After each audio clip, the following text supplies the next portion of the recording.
Hi guys, welcome along to another BMW 12.0 Challenge Series track guide. That's a mouthful. Before we start this week, here at Suzuka in Japan, we have a competition to announce. So, how would you like a new car? Any car you like, you could have a Beamer, a Ferrari, a Porsche, whatever. Obviously, I'm talking about an iRacing car. I've got 15 iRacing dollars up for grabs during the month of February. All you've got to do is like, subscribe, and comment on any video that I release during February, and I'll pick a winner out of the hat at the end of the month. So, here we are, Suzuka. It is week 9. This is probably one of the best tracks in this season, in my humble opinion. And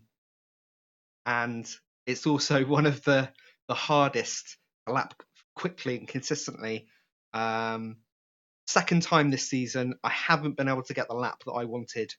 Stayed up very late last night trying to get the 154 that I know I've got.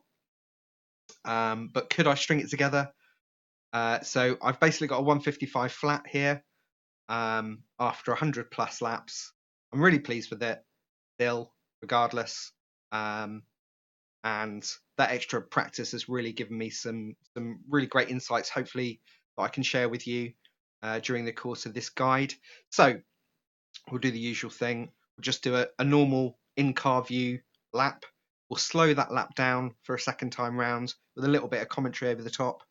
And then we'll really break down the lap, zoom out to far chase so you can get a really good view of the action. And we'll pause it at various points, like at braking points, turn-in points, apexes, exits, that kind of thing. So we can hopefully get a really good understanding of the track and what we've got in store this week. It's going to be a great week of racing. I know I say this from time to time, but yeah, it's going to be good stuff this week. So let's get down to it.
Okay, so we're taking the tightest line in to make the course shortest on the final bend. In qualifying, on your outlap, if you take the wider line onto the straight, you'll actually gain a few tenths coming down to your first proper qualifying lap, so bear that in mind. We're all the way over to the left here. We're going to brake pretty heavily just on this road cut-in and start our turn-in down to fourth, straighten up a bit, and then back on the brakes a little bit more, down to third, and then into second. There is an argument for staying in third, but actually you get much better turn-in down in second.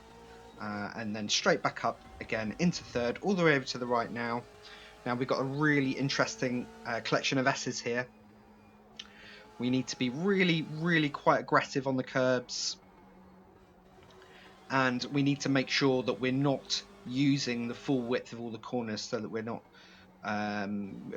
cutting ourselves off for the next bend. Here's the most important one. We want to cruise around here, barely touching the brakes if we need it. Back on the accelerator as far over to the right as we can, and then off the accelerator for a period, back on. Make sure we're tight to this left-hand curb as it's coming to the end, so we know that we're going to make the rest of the corner. You know, you're going to spend a bit of time on the grass on the right there during practice. It's fine. It just takes a bit of time. Tight over to the left, hard on the brakes, into fourth gear. We want to be back on the accelerator here, and then we're braking quite hard, turning in at the end of the curbing on the left, cut off the curbing on the right. We're in second. And then back up through the gears. You can use that green curbing on the left, but you need to be back on the road before the grass starts again, otherwise you're going to collect an incident. So braking just on the curb here, all the way down into first gear. We got some nice camber in this apex here, so we want to use that. We can carry quite a good bit of speed around there. Up through the gears now, we're keeping it tight to the right hand side of the track. There's no time to be gained by going out wide here. You're just making the track longer for yourself. So keeping it tight to the right. And then all the way up into fifth. And then as soon as we see the road cut in on the right, we want to gut ourselves down into fourth with some heavy braking. Cut the curb a touch, back on the accelerator for a little while. And then at the end of the curb in, we're down to second. And we're taking it left reasonably hard, and then back on the accelerator before the end of the curb. We want to be full throttle before the end of the curb so that we can make the exit the fastest way possible. We're keeping the track nice and short here by coming over to the left, and then after this bend we're letting ourselves just drift back out to the right. Got one of the most famous corners in racing coming up, 130R. On the 50 board, we want to start our turn in, and then we want to drop off the accelerator briefly, and then as soon as we're over that curb, we're back on the gas, full throttle. Now, we want to brake just before the board here, all the way down into second gear. Don't bother with first. You're only going to lose traction, you're going to lose grip, and you're going to lose time effectively. Now, I caught that curb on the left, and it bounced the car. I lost easily a tenth there. And then we're keeping the car nice and tight to the right hand side, so we're shortening the track to get to the line as quickly as possible, and the line's right at this end. So let's have another look at the lap from our kind of exploded view and break it all down.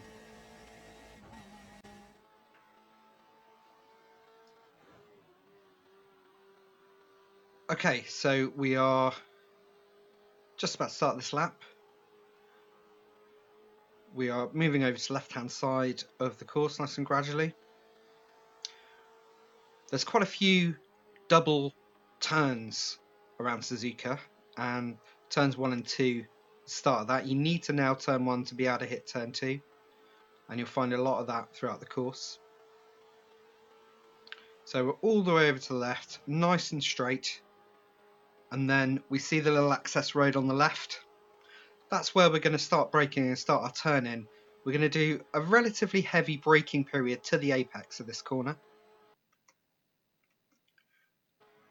So up to like 60-70%, and then we'll straighten up and we'll come back on the brakes again once we're straight, heading towards the outside of the track, ready to take turn 2.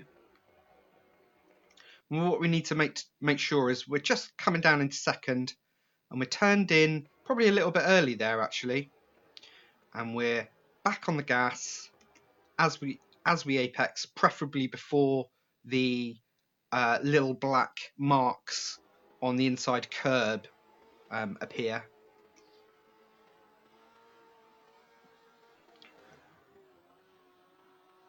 and then we're full throttle and out reasonably wide here, and then we want to keep steering round to the right because we're now approaching the S's. Really challenging, but you're going to make or lose a lot of time here, so it's worth practicing. We're just dabbing the brakes just to make sure that we're tight to the curbing. We want to be really aggressive over these curbs, so we want to make sure that we are if we're going to brake, we're going to do it obviously as we're approaching the apex for these S turns, and then we want to make sure we are indeed accelerating out of them. So generally you're going to want to come out mid-track or near to mid-track, and then this is the most important left. We are trailing ever so slightly back on the gas for the green, and then we're coming over as far left as we can and accelerating as long as we can off the gas before the curbing starts. We want to keep it tight to the inside, a little bit of braking if we need to just keep the car tight, and then we want to be back on the gas when the tyre marks appear again on the inside curb to denote the apex. And then keep steering right, because we want to jank to the left now, drop off the gas, and then get back on it so that it brings the car really tight to this left-hand curb.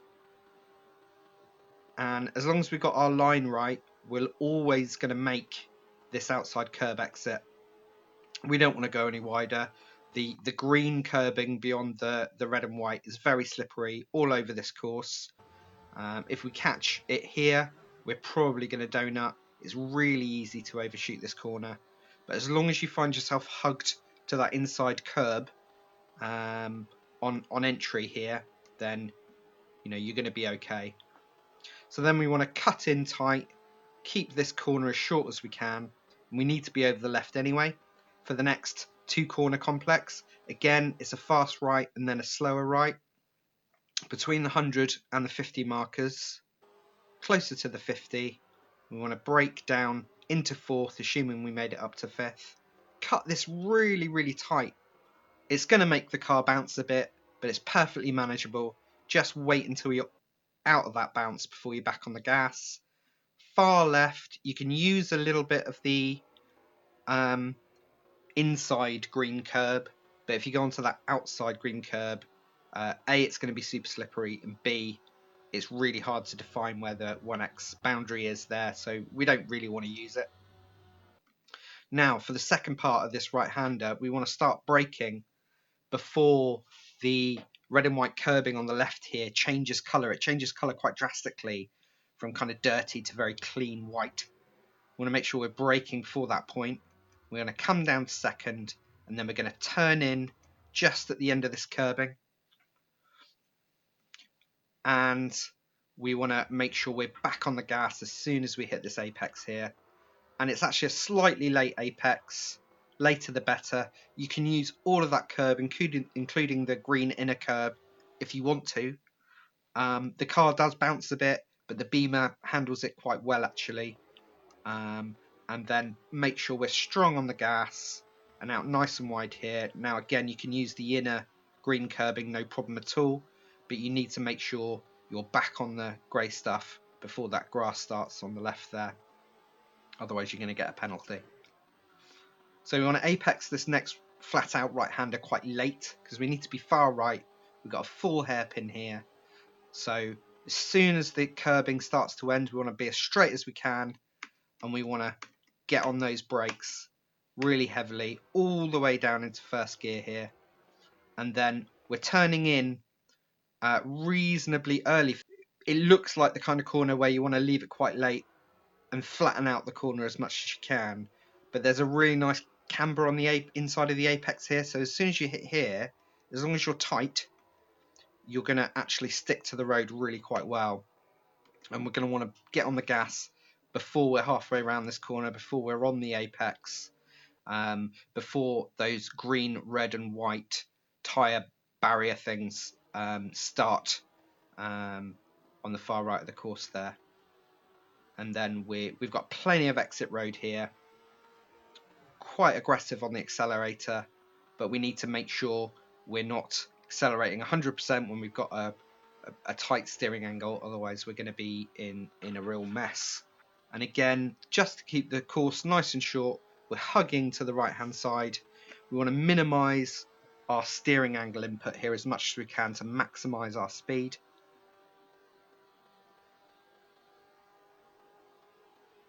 And we're all the way up through to 5th gear.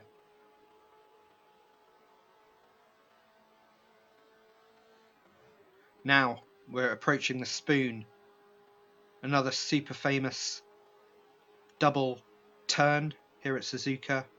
The access road on the right is a marker for us to brake down quite hard in a straight line down to 4th, then into 3rd, and we want to make sure that we cut this inside curb nice and tight. You can ride it a bit, it's not a problem. And then we're back on the accelerator and we're aiming ourselves to the middle of that outer curb. We're back on the accelerator for a while, not full throttle, but then once we're straightening up, we want to start brushing the brakes because we want to keep it quite tight on the second left-hander here. So we're going to bring it down to 2nd, make sure we're turning in just before the end of the curb there. So we're just brushing the brakes really, really gently but consistently so that we're tight to the left, and we're back on the throttle on the apex here. We can take a little bit of curb here, but not too much because the car's loaded up on the right hand side, on the right hand wheels. We've got high revs. There's a good chance of losing traction here. So, and then when I know that we're clear and we're going to make this corner, full throttle up into 3rd. Now, like many of the other corners here, you can use the exit curbing no problem, and the next line of green curbing is perfectly fine to use on exit. It is slippery, but we're going straight, so that's fine. But when you enter the curb, you can't use the green curbing before the red and white curbing starts. You'll get a 1x there, even though, 5 meters further on you can be on it. It's a bit funny like that. So we're bashing our way back up through the gears. We're drifting over to the left to keep the track short. Up through the gears as quick as we can. We need to do well in the spoon because this is an uphill back straight. So, we need to carry as much speed round there as we can. We're drifting back out to the right for one of the most famous corners in motor racing, 130R. Now, there's a million different ways you can approach this corner, but with the BMW, because it doesn't mind curbs, we can use that curb, and actually the penalty, the off-track penalty, is really quite kind here. So, as far right as we can physically be by the 50 board, you can even get like a wheel on the grass. It doesn't matter because we're not going to brake. Start our turn in around about the 50 board, and then and only then are we going to lift off the accelerator ever so slightly. Now you can lift to about 50%, you can lift entirely. It doesn't actually make a great deal of difference here. So we're turning in, then we're lifting, and we lifted to probably about 15% down to 0, and then as soon as we're landing off that curb, we're back up to 100%, bang, and we're maintaining that steering angle. Now, if you find your steering angle is going more than a half turn to the left, you've missed the apex, you've missed the corner, and you're scrubbing your tyres, you're overheating your tyres, you're losing time. You don't need to turn the wheel any more than this. Now, here we go. This is where it all happens. We are starting our braking between the 100 and the 150 markers. And on the road here, we have a large kind of patch of dirt.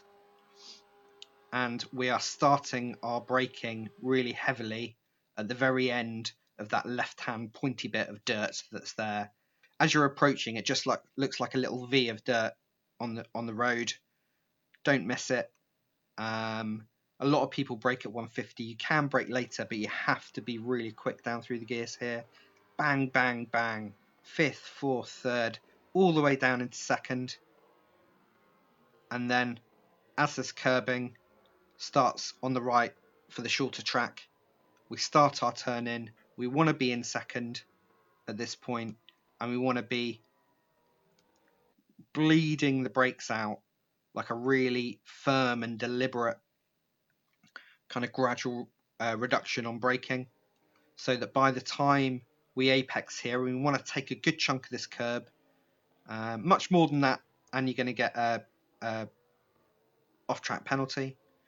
But that's about, that's about fine. If anything, I could have apexed slightly later here, because we've got this left-hander, and we want to be able to come at it as wide as we can.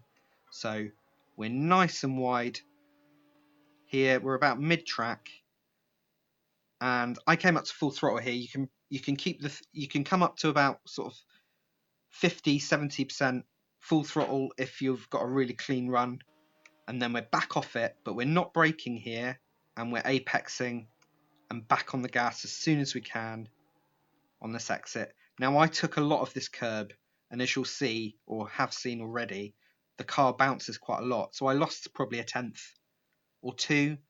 The more curb you take, the more you're going to bounce. It's not going to do you any favors. You're going to be off balance, and too much accelerator is going to send you into a donut. And then we're back on the throttle, nice and hard. We're using this exit curb, but we are being very, very, very gentle on our inputs as we take this final bit of right-hander down to the line, because the car gets very light on this curbing. So if you use too much steering angle, A, you're going to scrub speed, and B, you're probably just going to lose the car. So really gentle but consistent turning angle to bring us around nice and tight here. Keep the track as short as we can as we approach the line for our 155 flat. So I hope this guide has been useful for you. If you want to see the track state that was used during the guide, it's on the screen now, and you can take that into a test session and use the sectors that were appearing. These are different sectors now for a different lap. Use those sectors to see where you're doing well and where you need to work. But I hope you really enjoy your week of racing here. It's a fantastic course. Best of luck to you. Let me know how you get on. And I'll hope to see you soon. Don't forget to drop a subscription for your chance to win our $15 iRacing prize this week.